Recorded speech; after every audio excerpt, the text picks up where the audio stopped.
बिस्मिल्लाहिर्रहमानिर्रहीम। आज cipher case के अंदर आप सबके सामने फैसला आ चुका है कि खान साहब की जमानत खारिज कर दी गई, शाह साहब की जमानत खारिज कर दी गई।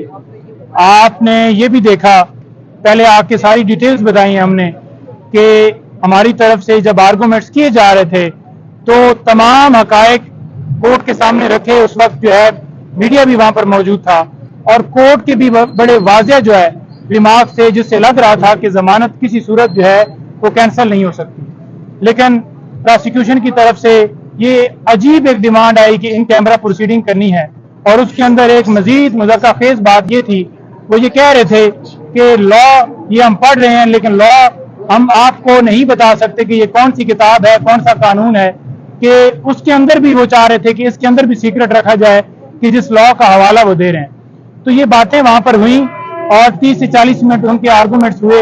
हम पूरी उम्मीद रख रहे थे कि आज जमानत खान साहब की जो है हर सूरत कन्फर्म होनी चाहिए, क्योंकि जिस तरह से बाहर से धमकी मिली और इमरान खान साहब ने अपना फरीजा अंजाम देते हुए एक जबरदस्त पाकिस्तानी होने के नाते उन्होंने अपना फरीजा अंजाम दिया और कौम को बताया कि किस तरह हमारे अंदरूनी मामलात में कोई मुदाखलत कर सकता है।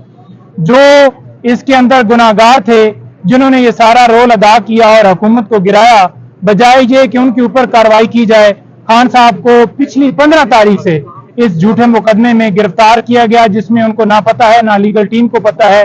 उसके बाद सेकंड स्टेप ये देख लें कि एक तरफ इस्तकबाल के लिए तैयारियां की जा रही हैं कि नवाज शरीफ साहब बाहर से आ रहे हैं, एक मुल्क का इश्तिहारी भगौड़ा जो मुल्क से मेडिकल के बहाने भाग गया था, उसके आने के लिए तैयारियां की जा रही हैं। वो इश्तिहारी है, उसने अदालत में सरेंडर करना है।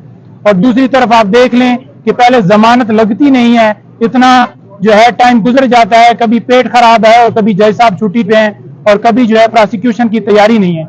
आज अगर जो है इसके अंदर समाअत हुई है तो एक फैसला जब आएगा हम पढ़ेंगे, लेकिन कोई ऐसी एविडेंस जो नहीं थी जो कि सीक्रेट कार्रवाई के अंदर भी उन्होंने पेश की हो कि इससे खान साहब के ऊपर हम ये जुर्म साबित करते हैं।